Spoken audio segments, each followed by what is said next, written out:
D'abord, la relève du secteur académique. Ensuite, les services à la collectivité, surtout en ce qui concerne la reprise des activités agricoles post-conflit. C'est en quelque sorte les deux objectifs. Bon, d'abord, je dois dire qu'en ce qui concerne la relève, nous avons eu 6 laboratoires qui sont opérationnels. Ensuite, nous avons eu des masters, nous avons eu aussi des PhD. Et là, on s'est basé principalement sur deux axes. Il y avait la gestion des sols, mais aussi il y avait la partie sur la gestion des maladies. Ce sont les deux principales contraintes qui affectent la production dans la région et sur lesquelles le projet s'était focalisé. Oui. Bon, la contribution à l'UCB, c'est que, bon, il y a deux choses. Bien sûr, on a investi en améliorant les labos afin de leur donner une capacité de faire les analyses des plantes, des sols eux-mêmes.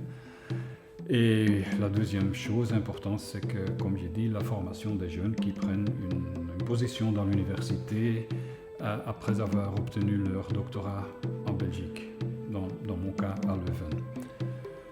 Pour la situation sur le terrain, je pense que quand on est arrivé là au début, je me souviens qu'il y a beaucoup de paysans qui n'avaient jamais entendu, par exemple, des engrais chimiques, par exemple. Les paysans m'ont dit que depuis l'année 60, ils n'ont jamais plus vu quelqu'un d'un bureau d'extension. Donc, qu'est-ce que ça veut dire? C'est qu'ils étaient sans information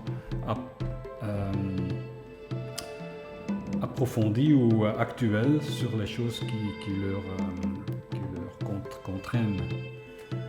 Donc, voir après qu'il y a pas mal de nos interventions qui sont prises par les paysans, comme des rotations, des systèmes d'organiser les champs, prévenir des pertes de sol par l'érosion, etc.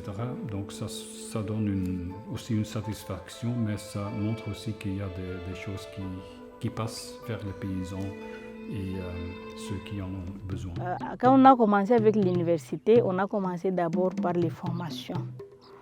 On faisait des formations, la théorie et la pratique, avec l'ingénieur Chris, celui qui venait sur terrain avec nous. Et ils nous ont montré comment on peut faire l'association des cultures. On plante les maniocs, on y associe les haricots, les légumineuses, et il y a moyen d'associer ces légumineuses 2 fois la saison. Donc avec les mêmes champs, vous cultivez les maniocs, vous y associez les haricots, et à la récolte, vous reprenez encore avec une autre variété, par exemple les maniocs, les maïs ou les niébés, une autre légumineuse après, pendant la saison B. Donc nous, avant, on récoltait seulement une seule fois. Et avec la méthode qu'ils nous ont appris, ça nous a aidé à le faire 2 fois. Vile wenye walinifundisha vinaniingizia kwa vinaacha mimi napata miogo ya mingi par rapport na yenye nilikuwa napata.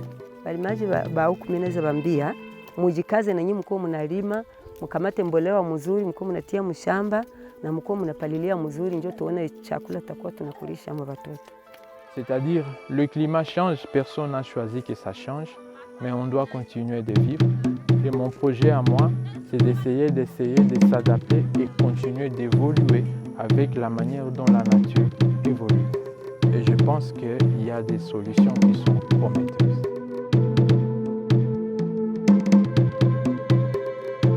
Beaucoup de manioc pour beaucoup d'argent.